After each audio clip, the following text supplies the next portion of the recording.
गांव के 4 दरिंदे उस नेक लड़की की इज्जत लूट रहे थे जो अनाथ थी। वो इज्जत की भीख मांग रही थी, पर उन दरिंदों को जरा भी रहम ना आया। फिर उसने दिल से अपने रब को पुकारा और देखिए रब का करिश्मा। जंगल से एक खौफनाक शेर दौड़ता हुआ आया, जैसे आसमान से बिजली उतर आई हो। उस शेर ने ऐसा इंसाफ किया कि देखने वालों की रूह कांप गई और सबकी आंखें फटी की फटी रह गईं। आइए आपको सुनाते हैं एक अनोखी दास्तान, एक यतीम लड़की और एक जंगली शेर की, जो शायद आपने पहले कभी ना सुनी होगी। गांव का नाम था नवाबा कलाम। न बहुत बड़ा न बहुत छोटा, यहां हर आदमी दूसरे का नाम हालचाल जानता था। इसी गांव के किनारे पर एक झरझर सा घर था। कच्ची ईंटों की दीवारें, सरकंडों की छत और दरवाजे पर लटकता एक साधारण सा पर्दा। उस घर में रहती थी एक बेवा औरत, जिसे सब हाजरा बीबी कहते थे। हाजरा के चेहरे पर उम्र से पहले उतर आई लकीरें साफ नजर आती थीं, मगर उसकी आंखें अब भी रोशन थीं। 5 बरस पहले उसका शौहर रहमत दीन इस दुनिया से रुखसत हो गया था। वही रहमत दीन जो खेतों में हल चलाते वक्त बैलों के साथ गाता था और शाम को घर लौटकर बेटी के बालों में प्यार से तेल लगाता था। उसकी मौत ने घर को सूना कर दिया, मगर हाजरा ने हार न मानी। कभी खेतों में कटाई, कभी बुआई, कभी गन्नों की छाल उतारने की मजदूरी। हाथ जख्मी होते, कमर टूटती, फिर भी उसने शिकवा जुबान पर न लाया। उसकी सारी दुनिया थी उसकी बेटी अलीना। नाम जैसा वैसा ही दिल, आंखें बड़ी बड़ी जिनमें शर्म और हया का अजीब सा इम्तिजाज था। वह जवानी की दहलीज पर थी, मगर दिल की मासूमियत अब भी बचपन जैसी। गांव की औरतें उसे देखकर कहती, हाजरा बीबी, रब ने तुम्हें सच्ची रहमत दी है। मर्द नजरें झुका लेते, क्योंकि उसके पास से पाकीज़गी की खुशबू आती थी। सुबह फज्र के बाद जब माँ बेटी चूल्हा जलाती तो आटे और गेहूं की खुशबू पूरे आंगन में फैल जाती। जब अलीना मस्जिद के पास वाले कुएं से पानी भरती तो दुपट्टे का एक कोना दांतों में दबा लेती, ताकि हाथ घड़ा उठाने के लिए खाली रहें। उसका चलना ऐसा होता जैसे गेहूं की बालियों में से कोई हल्की हवा गुजर गई हो। बच्चे उसके पास दौड़े चले आते, किसी को वह किशमिश दे देती, किसी के कान में परियों की कहानी सुना देती। गांव की बूढ़ी खाला सुगरा जब झुकी कमर सहलाते हुए निकलती तो अलीना दौड़कर उनके पांव दबाती और हंसकर कहती, खाला जी, आपकी दुआओं से ही तो घर में सलामती है। गांव वाले अलीना को सिर्फ पसंद ही नहीं करते थे, बल्कि उसे इज्जत का दर्जा देते थे। इमाम साहब जुमे के खुतबे में कहते, हया ईमान का हिस्सा है और इसका सबसे अच्छा नमूना अलीना है। औरतें उसे सिलाई कढ़ाई के नए तरीके सिखाती, लेकिन वो कहते हैं, जहां पेड़ों की छांव गहरी होती है वहीं कांटे भी उगते हैं, और यही कांटे अलीनाओं की जिंदगी का इम्तिहान बनने वाले थे। गांव में 3-4 आवारा लड़के थे, नाम राजू, सिकंदर, नासिर और बशीर। दिन भर चबूतरे पर बीड़ी के धुएं उड़ाते, राह चलती लड़कियों को छेड़ते और रात होते ही शराब पीकर चीखते चिल्लाते गाने गाते। उनकी आंखों में बेपरवाही, जुबान पर जहर और न ही दिल में खुदा का डर। राजू इनका सरदार था, लोमड़ी की तरह चालाक। सिकंदर भारी शरीर वाला मगर खोखला दिमाग। नासिर बातों का ढोंगी बाजीगर और बशीर सफा का मिजाज, नाम की तरह ही खूंखार। जब भी इनकी नजर अलीना पर पड़ती, उनके अंदर का दरिंदा जागने लगता और गंदी सोच हावी होने लगती।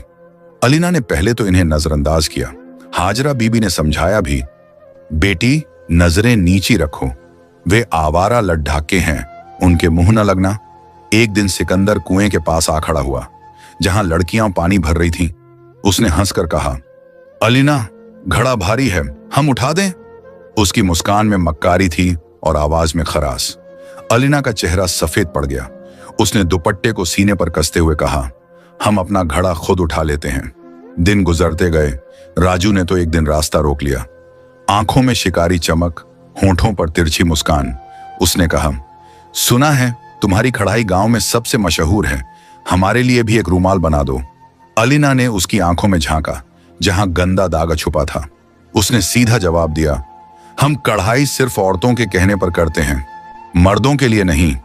राजू की मुस्कुराहट चाकू की तरह चमकी। कल देखेंगे कौन किसके लिए क्या करता है। गांव के बड़े बूढ़े सब जानते थे इनकी करतूतें। कभी थाने की धमकी दी गई, कभी इमाम साहब ने डांट लगाई, मगर इनकी उबाशी का अंगार भीतर ही भीतर और तेज जलता रहा। और फिर एक दिन कुदरत ने ऐसा मोड़ लाया जिसकी किसी ने कल्पना तक न की थी। गांव के उत्तरी हिस्से में एक छोटा सा जंगल था। जंगल से परे एक नदी बहती थी, पानी इतना साफ कि जैसे शीशा। अलीना अक्सर शाम ढलते उस जंगल में जाती, कभी चूल्हे के लिए लकड़ी चुनने, कभी मां की दवा के लिए नीम के पत्ते लेने। उस शाम आसमान पर काले बादल छाए हुए थे, परिंदे अपने घोंसलों को लौट रहे थे। अलीना टोकरा सिर पर रखकर जंगल की गहराइयों में जा रही थी। अचानक एक गहरी दर्दनाक कराह अलीना को सुनाई दी। उसके कदम थम गए। आवाज किसी बड़े जानवर की थी। दिल जोर से धड़का। झाड़ियों के बीच से भारी सांसों की आहट आ रही थी। अलीना ने डरते डरते 2 कदम बढ़ाए। जैसे ही उसने झादियों में झांका, सामने जो मंजर था उसने उसकी रूह तक हिला दी। वहां एक शेर पड़ा था, जख्मों से लथपथ। उसका पंजा कांटों के गुच्छे में बुरी तरह फंसा हुआ था, मगर उसके बावजूद उसकी शान ऐसी थी कि जंगल की हवा भी ठहर गई। अलीना का दिल कांपा। उसने आंखें बंद की, गहरी सांस ली और फिर उन्हें खोला, मानो फैसला करने जा रही हो। अलीना ने आसमान की तरफ देखा। या रब, तू मुहाफिज है, मेरी मदद कर। शेर ने सर उठाया। उसकी आंखें अलीना से मिली। 2 कहानियां हो जैसे एक भाषा में मिलकर बात करने लगी हों। उन आंखों में शुक्रिया भी था और बेबसी भी। अलीना ने डर पर काबू पाया और आगे बढ़ी। तू जख्मी है? उसकी नरम आवाज जंगल में गूंज गई। शेर ने सर झुकाकर जवाब दिया। अलीना ने दुपट्टे से पट्टा फाड़ा, पास के पेड़ से लकड़ी उठाई और धीरे धीरे आगे पहुंची। शेर की सांसों की गर्मी चेहरे पर लगी, लेकिन उसने गर्राया नहीं, बस आंखें झपकाईं और सिर एक तरफ कर लिया, जैसे कह रहा हो, तुम पर भरोसा है। उसने पंजे में गड़ा कांटा देखा, गहरा खून जमा हुआ। या रब, नाम तेरा, हाथ मेरा। उसने कांटा झटके से खींचा। शेर दर्द से कांपा, फिर एक गहरी राहत भरी सांस निकाली। उसकी आंखों में चमक आई, प्यासे को पानी मिलने जैसी। अलीना ने पट्टा बांधा, मिट्टी लगाई।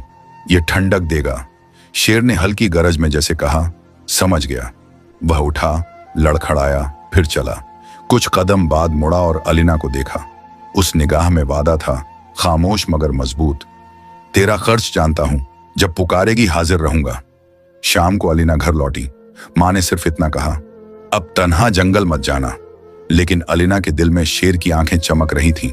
एक वादा, एक हिफाजत। दिन गुजरते गए, मगर सन्नाटे में तूफान पल रहा था। राजू अपने साथियों से बोला, वो लड़की समझती है बच जाएगी। आज ऐसी चाल चलेंगे कि उसका नाम हमारी दहशत से जुड़ जाए। उस रोज आसमान साफ था, सूरज ढल रहा था। अलीना दवा लेकर लौट रही थी। रास्ते में बरगद का पेड़ आया और सामने अचानक राजू और उसके 3 साथी खड़े हो गए। पीछे झाड़ियों से नासिर और बशीर आ धमके। अब रास्ता बंद था। कहां जा रही हो अलीना? राजू ने तंज किया। अलीना का दिल जोर से धड़का, मगर आंखों में डर के साथ हिम्मत भी चमकी। रास्ता दो, मुझे घर जाना है। राजू हंसते हुए आगे बढ़ा। इतनी जल्दी क्या है, हमने भी तो बात करनी है। बशीर के हाथ में रस्सी थी। सिकंदर ने चाकू निकाला। माहौल खतरनाक था। अलीना ने जोर से पुकारा, या रब। उसी पल जंगल गूंज उठा। हवा थम गई और बरगद के साए से वही शेर निकला जिसकी आंखों में वफा का वादा था। उसकी दहाड़ से परिंदे उड़ गए, मिट्टी कांप गई। राजू के हाथ जम गए। नासिर पीछे गिर पड़ा। बशीर की रस्सी छूट गई। शेर अलीना और गुंडों के बीच दीवार बनकर खड़ा था। राजू ने पत्थर फेंका, मगर शेर गरजा और आगे बढ़ा। नासिर भागा, बशीर दुबक गया। सिकंदर ने चाकू ताना, मगर शेर ने झपट्टा मारा। चाकू झाड़ियों में जा गिरा और वह जमीन पर धम से गिर पड़ा। शेर ने पंजा उसके सीने पर रखा, वही पंजा जिसमें कांटा था। अब उसमें इंसाफ था। सिकंदर कांपते हुए बोला, माफ कर दो, गलती हो गई। राजू भागना चाहता था, मगर कीचड़ में धंस गया। शेर उसके पास पहुंचा और कंधे पर एक चोट मारी। खून नहीं, लेकिन उसका घमंड टूट गया। नासिर और बशीर झाड़ियों में दुबक गए। शेर ने आसमान को हिला देने वाली दहाड़ लगाई। ये हद है, इसे पार किया तो अंजाम आग है। फिर वह अलीना की तरफ मुड़ा। उसकी आंखों में नरमी थी, सर झुकाकर जैसे कह रहा हो, वादा निभाया। अलीना की आंखों में आंसू तैर गए। उसने दिल ही दिल में कहा, रब तेरा शुक्र और है जंगल के बादशाह तेरा एहसान। तभी गांव वाले दौड़ते हुए पहुंचे। सब ने मंजर देखा। शेर ने बस एक नजर उन पर डाली और जंगल की ओर लौट गया। झाड़ियों की तारीकी में सबका खेल खत्म हो चुका था। राजू, सिकंदर, नासिर और बशीर पकड़े गए। चेहरों पर डर की सफेदी, जिस्म पर शिकस्त के निशान। चौधरी ने सख्ती से कहा, यह गलती नहीं, गुनाह है और गुनाह का हिसाब होगा। गांव की औरतों ने गुस्से में आवाज बुलंद की, हमारी बेटियों के रास्ते तुमने रोके, अब गांव के रास्ते तुम पर बंद होंगे। फैसला हुआ, उन्हें गांव से निकाला जाएगा और कफारा होगा खेतों की मजदूरी और मस्जिद की मरम्मत, वरना थाने की राह उनका इंतजार कर रही है। राजू का बाप सिर झुकाकर बोला, सजा कबूल है। अलीना खामोश खड़ी थी। तभी हाजरा बीबी ने उसे सीने से लगाया, बेटी, रब ने अपनी मखलूक से हमारी हिफाजत की। अलीना की आंखें बंद थीं, लेकिन दिल में उस शाम की दहाड़ अब भी गूंज रही थी। उसने मां का हाथ थामकर कहा, मां, मुझे यूं लगा जैसे जंगल भी हमारा पड़ोसी है और हर दरख्त निगाहबान।